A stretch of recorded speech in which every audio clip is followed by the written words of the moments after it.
Well, here we are again. Seems like just yesterday we were debating this issue. Speaking of clarification, I think that's the note you ended on with Senator Mays. I think it's important to be crystal clear and transparent when we're talking about funding, basic allotment, and what that number is versus the money that's going for this program. Basic allotment has been said to be at $6,160. You and I had a brief conversation about that earlier. And then in exchange earlier, the number of 15,642. That's what y'all are alleging that the basic allotment is at, right? Yes. So we have 15,000 plus that we're relying on for our estimates in the current base bill and with the new funding that we have before us. Even Raise Your Hand Texas is published far and wide that $11,000 plus is the number. It's certainly grown since those published numbers, but referring to the basic allotment as what we give our public school kids and comparing that to this funding stream for the few ESA recipients that we have included, that's not accurate. Okay, let's talk about that 15,642 because that includes federal money, right? Okay, it includes allotments for special education, facilities. It also takes into account the money that's used to pay the principal and interest on bonds. So when you take that down, you're at about 11 to 12 per pupil. 11 to 12,000 per pupil. Okay? So again, going from that 15,000 and including all those things that are included in that number, and then you take out the federal money, which is about 10%, then we're at about 9,900 to 10,800 per pupil. Senator Alvarado, we could take out everything, but I include bond money that's building new classrooms and facilities and bringing in chillers so kids don't sit in 104-degree classrooms. I'm including all of that as money that pours into the classroom. All funding disciplines, we'd be around that $16,000 number. Okay, so the 10,000 per student, all of that is coming strictly, solely, only from state funding, right? If you're excluding like a la carte, many of these different funding streams, sure. The 10,000 that your program is going to pay, that's for each student, all of that comes exclusively from state money. Yes, you have the basic or initial allotment, and then you have K through 3, and you have income, and you have special needs. You have all kinds of different allotments that average up to the number that I mentioned. That I mean, all the teacher organizations that support, campaign efforts for you and many others across the state, publishing an average of state assistance around that $11,000 number. The reason why all the teacher organizations are quoting that number is they're not excluding this a la carte menu that you're talking about. But at 16, I would agree that is total aid. Okay. And the point I'm trying to make with this is that this program, the 10,000, again, is all from state money. But what we put into public education, it's a lot less per pupil.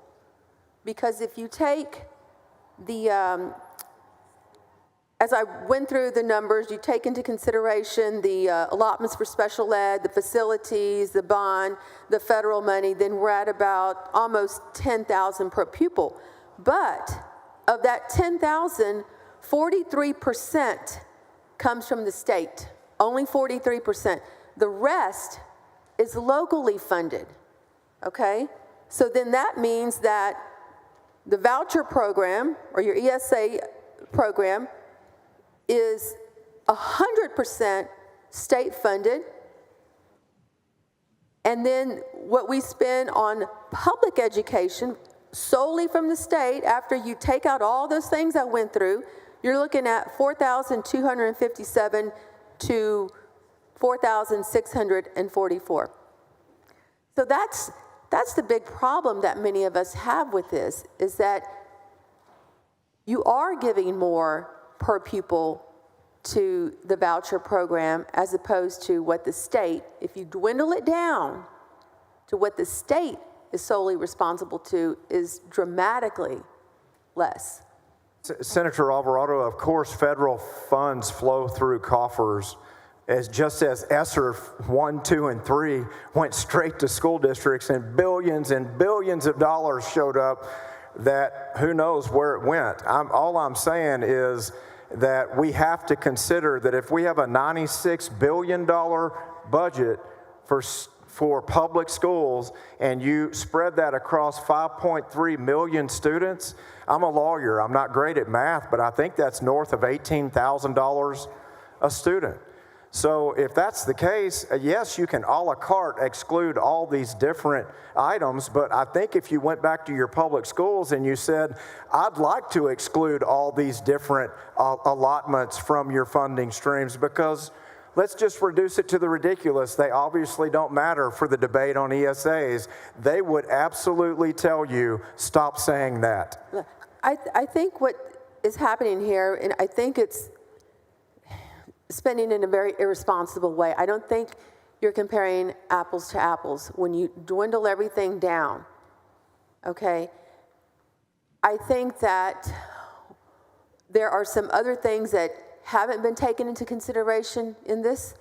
Recapture is one. I haven't really heard anybody talking about that, but recapture is going to be an issue in this, because if you take into account the attendance that will be lost, okay, as student enrollment declines, a district will appear to be wealthier and push school districts into recapture.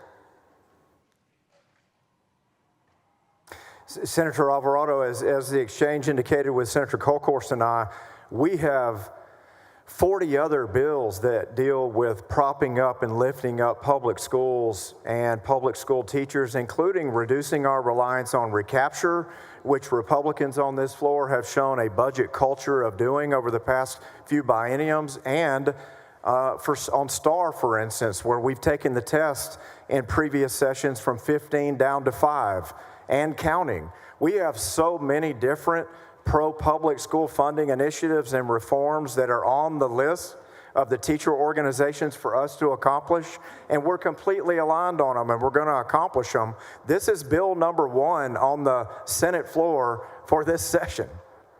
And I wish that we were taking up, and I know we're taking this up, it's an emergency bill from the governor, right, and that's why we're doing it right now, but it would be responsible, I think, and prudent if we were also having conversations about what those other bills are going to be and what we're putting into public education. The comptroller had said that the economy is strong, however, that revenue collections are set to return to normal levels of growth. And I think it was at maybe our first finance meeting that it was said to keep that in mind, cautious not to commit short-term spikes in revenue to new ongoing state expenses. So I think, there's potential for a very slippery slope here when it comes to the funding of this, and I'm going to save the rest of it as we take up some amendments. Thank you for answering my question. Thank you, Senator Alvarado.